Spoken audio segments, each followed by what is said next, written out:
ચલો નમસ્કાર વિદ્યાર્થી મિત્રો આજના સેશનની અંદર આપણે ભૂગોળના પ્રશ્નો જે છે કે જેનું આપણે સોલ્યુશન છે એ જોઈશું સ્ટેપ બાય સ્ટેપ, રાઈટ છે.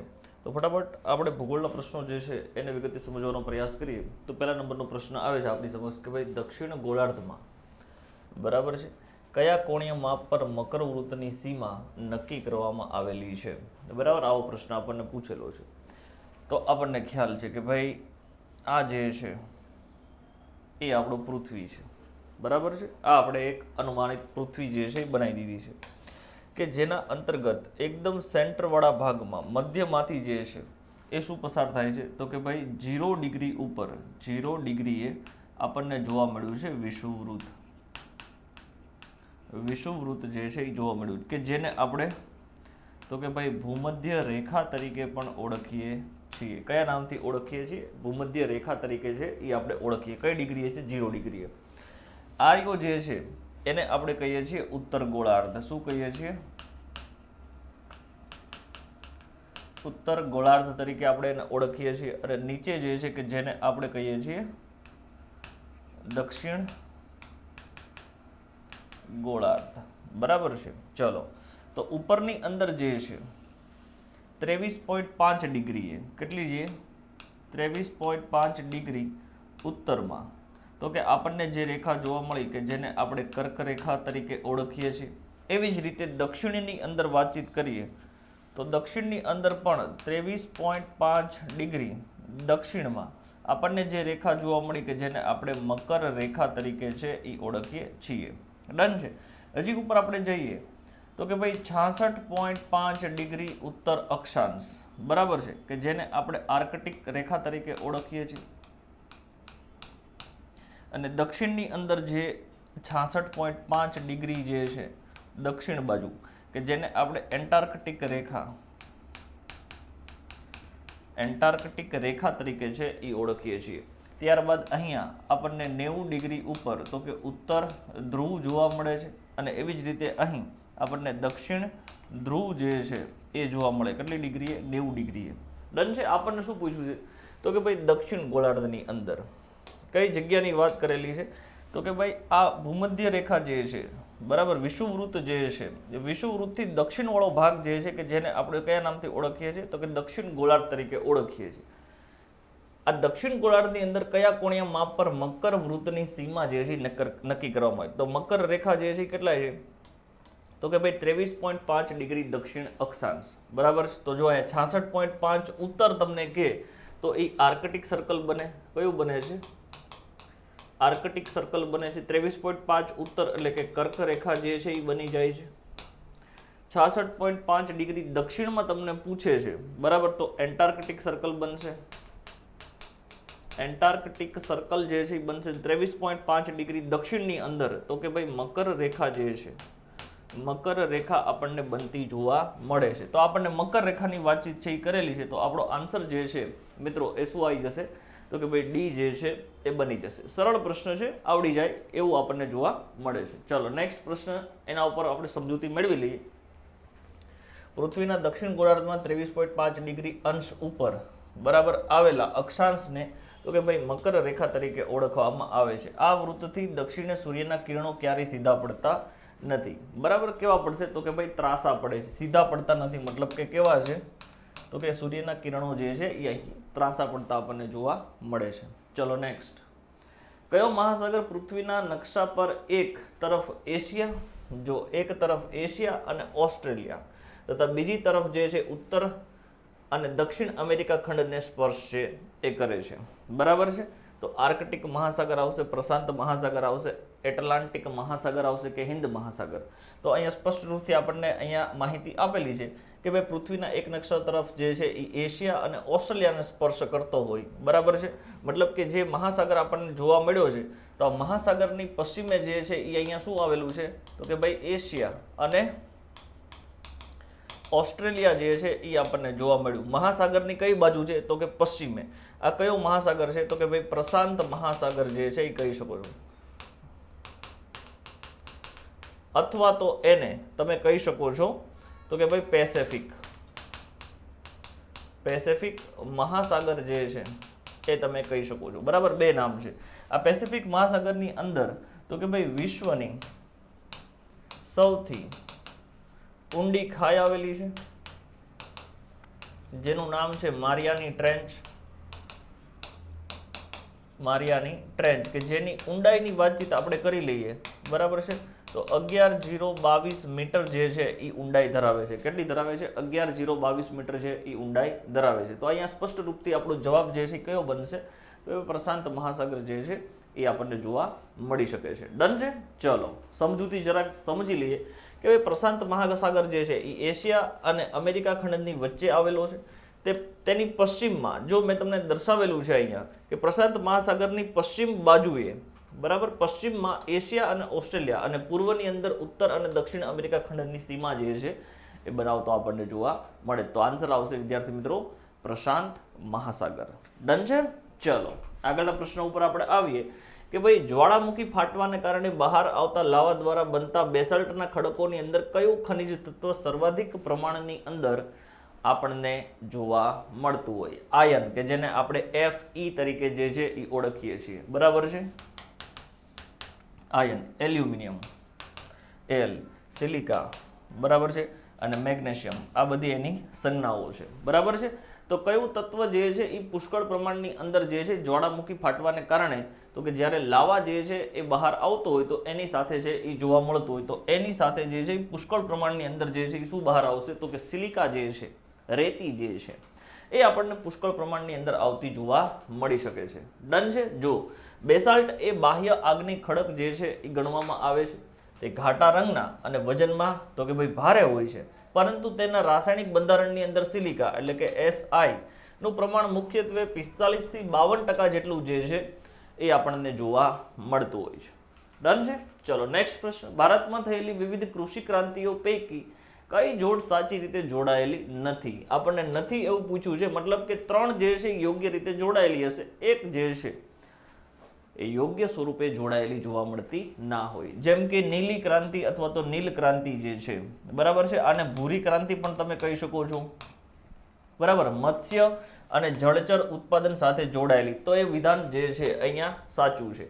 શ્વેત ક્રાંતિ કહી શકો છો, સફેદ ક્રાંતિ કહી શકો છો, અથવા તો આને કહેવામાં આવે ધવલ ક્રાંતિ. શ્વેત, ધવલ અથવા તો સફેદ ક્રાંતિ તમને પૂછે છે તો દૂધ અને તેની બનાવટો માટે જે છે એ આ કૃષિ ક્રાંતિ જે છે કરવામાં આવેલી હતી, બરાબર છે, જેના પ્રણેતા વર્ગીસ કુરિયન હતા. શ્વેત ક્રાંતિના જનક તમને પૂછે છે, બરાબર છે, તો કોણ આવશે? તો કે સાહેબ વર્ગીસ કુરિયન જે છે, વર્ગીસ કુરિયન જે છે એ શ્વેત ક્રાંતિના જનક તરીકે માનવામાં આવે. રજત ક્રાંતિ, બરાબર છે. ચલો, અથવા તો આને તમને પૂછે છે સિલ્વર ક્રાંતિ અથવા તો રજત ક્રાંતિ. તો કે ભાઈ ઈંડા અને મરઘા પાલન માટે જે છે તો કે રજત અથવા તો સિલ્વર ક્રાંતિ જે છે મિત્રો એ કરવામાં આવેલી હતી. તો અહીંયા 3 તો સાચા થઈ ગયા. હવે વધ્યું એ છે તો કે ભાઈ પીળી ક્રાંતિ અથવા તો યલો ક્રાંતિ જે છે, યલો ક્રાંતિ તમને પરીક્ષાની અંદર પૂછી નાખે તો ફળ, ફળાદી અને બગાયતી પાક જે છે એ સંપૂર્ણપણે અધમ ખોટું જે છે એ આપેલું છે. પીળી ક્રાંતિ જે છે એ તેલીબિયા ના ઉત્પાદન માટે કરવામાં આવેલી છે. તેલીબિયાના ઉત્પાદન માટે પીળી ક્રાંતિ જે છે એ કરવામાં આવેલી છે. તો આપણો આન્સર જે છે એ કયો બનશે? ડી બનશે, બરાબર છે. ચલો ક્લિયર છે. સમજૂતી જરાક મેળવીએ તો કે પીળી ક્રાંતિ જે છે તેલીબિયાના ઉત્પાદન સાથે સંકળાયેલી છે, જ્યારે ફળ, ફૂલ અને બગાયતી ખેતીના વિકાસ માટે સુવર્ણ ક્રાંતિ જે છે એ કરવામાં આવેલી છે, બરાબર છે. ચલો આ સાથે તમને પૂછી નાખે કે ભાઈ અમૃત થઈ ગયું છે ભાઈ, અમૃત ક્રાંતિ જે છે એ શેના માટે કરવામાં આવેલી છે? તો યાદ રાખો નદી જોડો પરિયોજનાની સાથે જે છે એ સંકળાયેલી છે. કેની સાથે સંકળાયેલી છે? નદી જોડો પરિયોજનાની સાથે સંકળાયેલી આપણને જોવા મળે છે. મેઘ ધનુષ ક્રાંતિ પૂછે, મેઘ ધનુષ ક્રાંતિ તો સર્વાંગી વિકાસ માટે, બરાબર, સર્વાંગી વિકાસ માટે જે છે એ આ ક્રાંતિ કરવામાં આવેલી હતી, બરાબર છે. ચલો નેક્સ્ટ પ્રશ્ન. ભારતના ઉત્તર પૂર્વ રાજ્યોમાં પ્રચલિત ઝૂમ ખેતી છે એ તમને હાઇલાઇટ કરેલું છે. ઝૂમ ખેતી કે જેમાં જંગલો કાપીને તેને સળગાવી ખેતી કરવામાં આવે છે. ઓકે, તે નીચેનામાંથી કયા રાજ્યની અંદર સૌથી વધારે પ્રમાણમાં જોવા મળતું આપણને જોવા મળે છે? ઓપ્શન તમને 4 આપેલા છે. 1 બાય 1 સમજવાનો પ્રયાસ કરીએ તો કે પહાડી રાજ્ય અને હિમાચલ પ્રદેશ તો કે ના, દક્ષિણનું કર્ણાટક રાજ્ય તો કે ના, પૂર્વોત્તર રાજ્ય મિઝોરમ તો કે હા, પૂર્વ ભારતનું ઝારખંડ રાજ્ય તો કે ના. જવાબ આપણો આવશે મિઝોરમ રાજ્ય. બરાબર છે, પૂર્વોત્તર રાજ્ય જે છે મિઝોરમ. હવે ઝૂમ ખેતી જે છે, બરાબર છે, ઝૂમ ખેતી કે જેને આપણે બીજા નામે તો કે સ્થળાંતરિત ખેતી પણ કહીએ છીએ, સ્થળાંતરિત ખેતી તરીકે છે એ ઓળખવામાં આવે છે, અથવા હજી પણ અહીંયાથી તમને ડિટેલ મળી જાય તો એને કહેવામાં આવે છે slash and burn agriculture. Slash and burn agriculture. બરાબર છે. ચલો, સ્લેશ એટલે કાપી નાખવું અને બર્ન એટલે સળગાવી દેવું. તો એ જ વાત છે ને કે કાપીને સળગાવીને ખેતી કરવામાં આવે તો એને કહેવામાં આવે સ્લેશ એન્ડ બર્ન એગ્રીકલ્ચર. તો 3 મુદ્દાઓ યાદ રાખવાના. ઝૂમ ખેતી કહેવામાં આવે, સ્થળાંતરિત ખેતી કહેવામાં આવે અને સ્લેશ એન્ડ બર્ન એગ્રીકલ્ચર તરીકે ઓળખવામાં આવે છે. કયા રાજ્યની અંદર? તો કે ભાઈ મિઝોરમ રાજ્યની અંદર જે છે એ આપણને જોવા મળી શકે છે. ચાલો નેક્સ્ટ સમજૂતીની વાતચીત કરી લઈએ. તો સ્થળાંતરિત ખેતી જે છે કે જે ભારતના વિવિધ ભાષાઓમાં ઝૂમ ખેતી અથવા તો પોડું ખેતી તરીકે પણ ઓળખવામાં આવે છે. મુખ્યત્વે આદિવાસી વિસ્તારોની અંદર પ્રચલિત છે. મિઝોરમ અને નાગાલેન્ડ જેવા રાજ્યોમાં જંગલોનો અમુક ભાગ સાફ કરીને ત્યાં ખેતી કર્યા બાદ જમીન પડતર મૂકી દેવામાં આવતી હોય છે.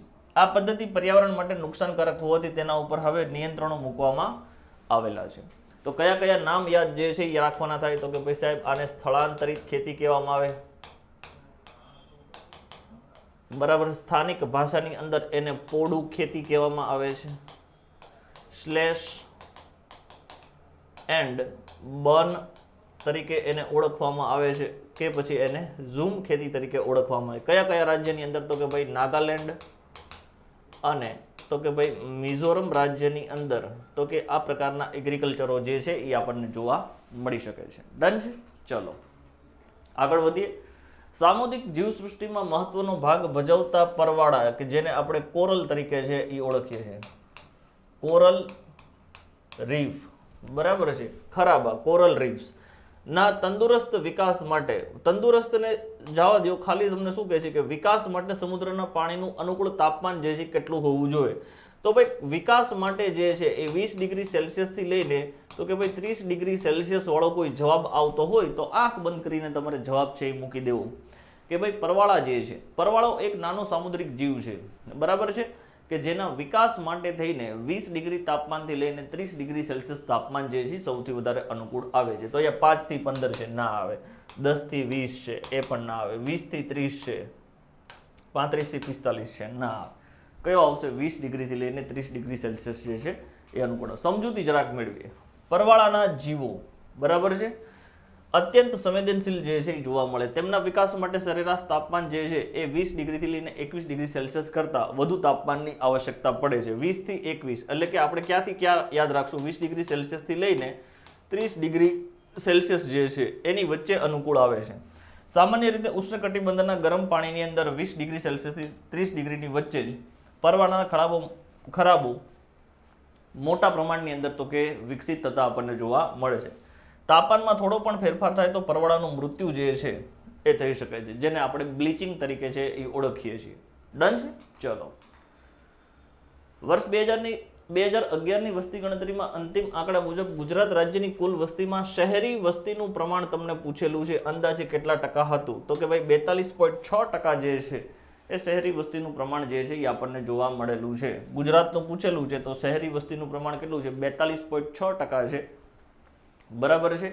બાકીનું પ્રમાણ જે છે ગ્રામ્ય વિસ્તારોની અંદર આપણને આજની ઘડી સુધી પણ છે એ જોવા મળે છે. સમજૂતીની વાતચીત કરીએ તો 2011ની જનગણના બરાબર સેન્સસ રિપોર્ટ જેને આપણે વસ્તી ગણતરી તરીકે ઓળખીએ છીએ, ગુજરાતનો શહેરીકરણનો દર 42.6% હતો, જે રાષ્ટ્રીય સરેરાશ 31.1 કરતાં ઘણો વધારે જે છે એ માનવામાં આવે છે. આ આંકડાઓ દર્શાવે છે કે ગુજરાતે ભારતનું એક ઝડપથી શહેરીકરણ પામતું રાજ્ય જે છે એ ગણાઈ શકાય. ડન. ચલો નેક્સ્ટ પ્રશ્ન.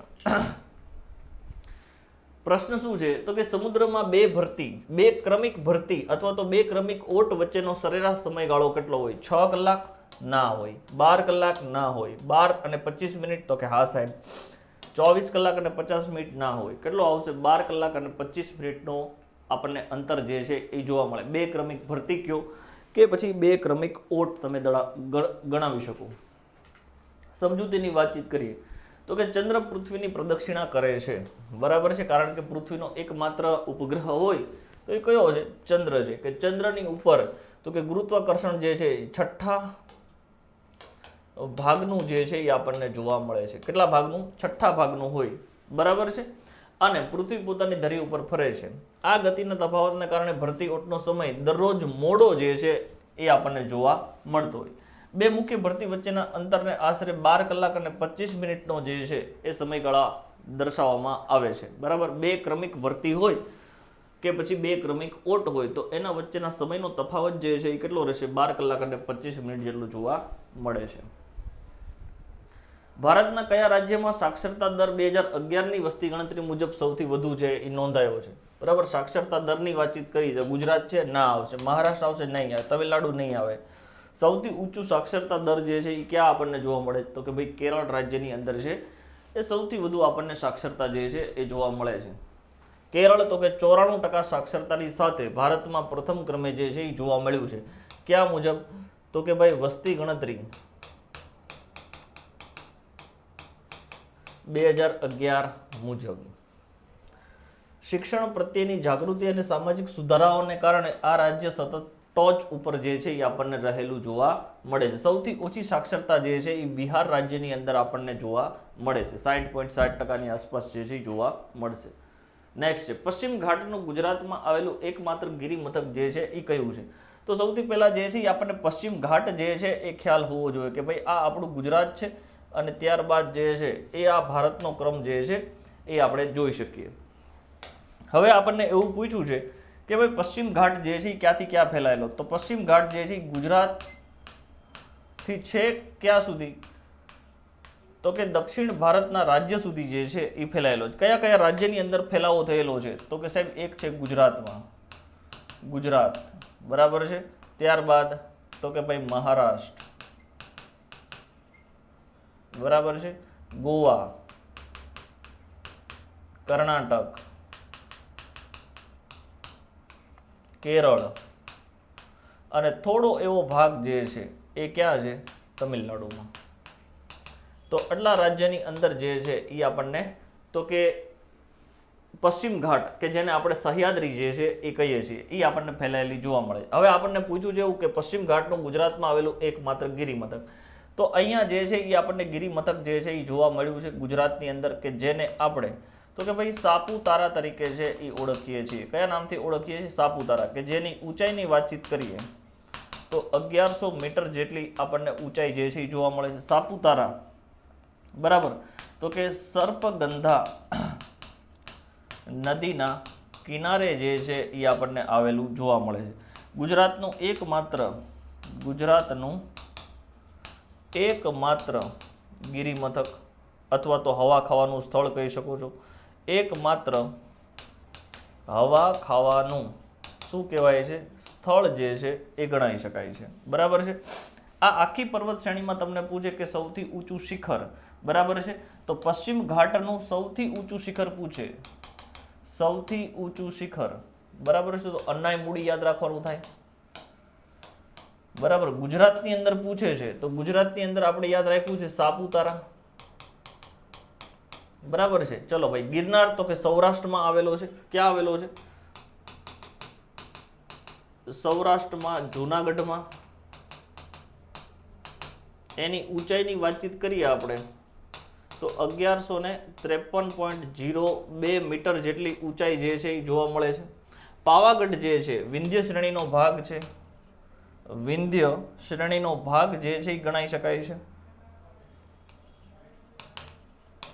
વિંધ્ય શ્રેણીનું ગુજરાતનું ઊંચું શિખર છે, બરાબર છે. ચલો જેની ઊંચાઈની વાતચીત કરીએ આપણે તો 829 મીટર જે છે એ ઊંચાઈ ધરાવે છે, બરાબર. પાવાગઢ જે છે કે જેનું નિર્માણ તમને પૂછી નાખે તો જ્વાળામુખી પ્રસ્ફોટનને કારણે છે. જ્વાળામુખી પ્રસ્ફોટન, જ્વાળામુખી પ્રસ્ફોટનને કારણે જે છે એ થયેલું જોવા મળે છે. જ્વાળામુખી પ્રસ્ફોટનથી તો કે ભાઈ બે પ્રકારના નિર્માણ થયેલા છે ગુજરાતમાં. એક છે પાવાગઢ અને બીજું જે છે એ છે ચોટીલા. બરાબર, ચોટીલાની ઊંચાઈ પૂછે તો 340 મીટર જે છે એ તમારે યાદ રાખવાની થાય. કોની ઊંચાઈ? ચોટીલાની. પાવાગઢ અને ચોટીલાનું નિર્માણ જે છે એ જ્વાળામુખી પ્રસ્ફોટનને કારણે થયેલું આપણને જોવા મળે છે. સાપુતારા જે છે તો એ આપણો જવાબ છે. અહીંયા આપણને પૂછ્યું છે પશ્ચિમ ઘાટનું ગુજરાતનું ઊંચું શિખર. પશ્ચિમ ઘાટનું ગુજરાતનું ઊંચું શિખર છે. બરાબર છે. ઊંચાઈ કેટલી યાદ રાખવાની થાય છે તો કે 1100 મીટર જે છે એ ઊંચાઈ ધરાવે છે. ચોટીલા જે છે તમને લખી દીધું છે કે ભાઈ જ્વાળામુખી પ્રસ્ફોટનને કારણે છે. જ્વાળામુખી પ્રસ્ફોટનને કારણે નિર્મિત થયેલું છે. માંડવની ટેકરીનું ઊંચું શિખર છે. માંડવની ટેકરીનું ઊંચું શિખર જે છે એ કહી શકાય. બરાબર છે. ચલો, ઊંચાઈ જે છે એ 340 મીટર જે છે એ તમારે યાદ રાખી દેવાની થાય. આપણને અહીંયા એટલું પૂછ્યું છે કે ભાઈ ગુજરાતમાં કયું ઊંચું શિખર છે, સહ્યાદ્રી અથવા તો પશ્ચિમ ઘાટનું, તો સાપુતારા છે એ જવાબ બનશે. ડન છે. ચલો આગળ વાત કરીએ. સમજૂતી આપેલી છે ભાઈ અહીંયા કે સાપુતારા ડાંગ જિલ્લામાં આવેલું છે અને તે સહ્યાદ્રી પર્વતમાળા એટલે કે 1000 મીટરની ઊંચાઈએ સ્થિત. 1000 નહીં યાદ રાખીએ આપણે, એની એક્ઝેક્ટ ઊંચાઈ યાદ રાખેલી તો 1100 મીટર જે છે એ ઊંચાઈ ધરાવે છે. કેટલી ઊંચાઈ ધરાવે છે? એકમાત્ર હિલ સ્ટેશન છે, એકમાત્ર હવા ખાવાનું સ્થળ છે. હવા ખાવાનું સ્થળ જે છે એ બનાવી શકાય છે. ચાલો નેક્સ્ટ આગળ વધીએ આપણે. ઓકે, તો અહીંયા ભૂગોળના જે કંઈ પણ પ્રશ્નો હતા વિદ્યાર્થી મિત્રો એને આપણે કમ્પ્લીટ કરી લીધા છે. મળીએ આપણે બીજા વિષય સાથે. ત્યાં સુધી રજા આપશું. જય હિન્દ, જય ભારત.